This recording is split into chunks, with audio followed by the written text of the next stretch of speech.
At 2:13 in the morning, Leo's machine finally heard his cat. Echo looked at a bowl. The screen showed fish. She looked at the window. Rain.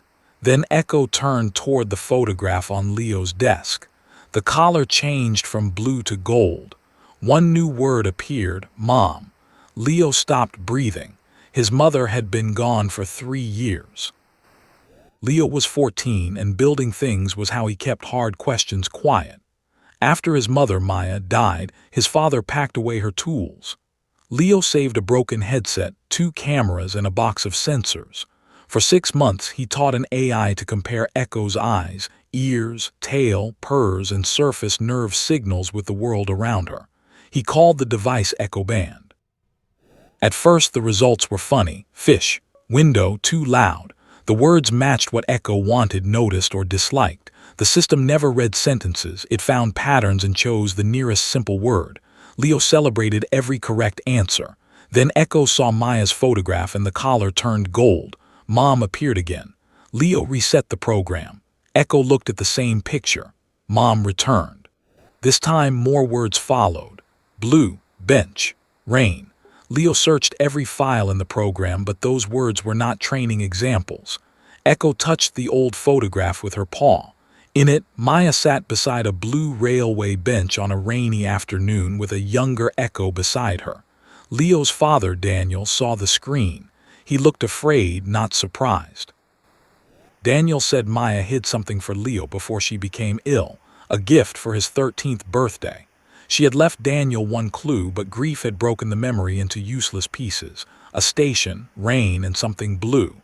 Echo moved to the door and looked back. The collar pulsed gold.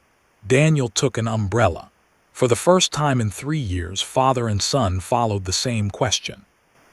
The old station was almost empty. Rain tapped the glass roof and yellow lamps shone across the wet platform. At the far end stood a weathered blue bench. It matched the photograph. Echo stopped beside it. Leo's wrist display showed one word, below. Daniel lifted the bench while Leo searched underneath. They found wet leaves, a bottle cap, and nothing else. The battery fell to 6%. Leo checked every board and every stone. Nothing. He began to think the machine had not found a memory at all. It had only turned his hope into words. Daniel put a hand on his shoulder. Then Echo stared at the photograph again. The screen flashed. Rain, light, Mom. Leo noticed that Maya was not looking at the bench. In the photograph, Maya was looking past the camera toward a wall of blue tiles beneath the stairs. The same pattern waited behind them. Echo walked to one tile near the floor and scratched it once. Daniel remembered. Maya had laughed that day because Echo kept attacking a loose tile. The clue was not under the bench. It was under the memory of the bench. Leo slid a flat tool beneath the tile. It lifted easily. Behind it was a dry metal box sealed against the rain.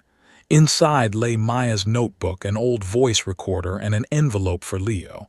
Daniel sat beside him, unable to speak. Echo's collar glowed gold, then returned to blue. The machine had reached the place it was trying to name. Leo pressed play.